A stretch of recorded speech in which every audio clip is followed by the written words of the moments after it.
Considéré comme un cimetière ordinaire des arts, le Conseil international des musées ICOM dévoile la nouvelle définition du musée dans son évolution spatio-temporelle. Les musées doivent initier des programmes qui mettent au cœur des communautés, aujourd'hui on parle des industries culturelles et créatives, avoir des éléments qui vont leur permettre de s'autofinancer. Il ne faut pas toujours attendre l'argent.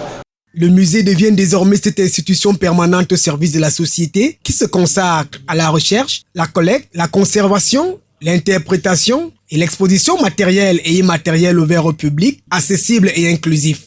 Parce que pour qu'un musée de son pays, de son lieu, il faut qu'un musée de son temps. Les réalités des musées ne sont pas les réalités de 2007.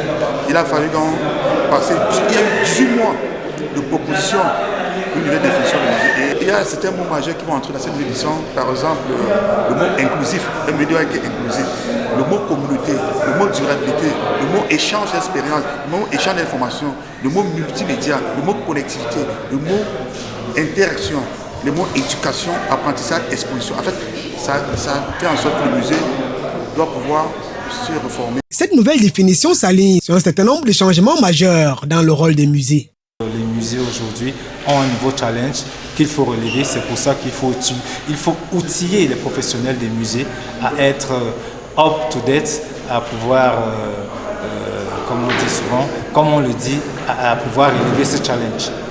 La nouvelle définition des musées, approuvée par le Conseil international des musées, prend désormais en compte les changements qui se sont opérés ces dernières années dans le rôle des musées, en mettant en avant certaines notions telles que l'exclusivité, la participation des communautés et la durabilité.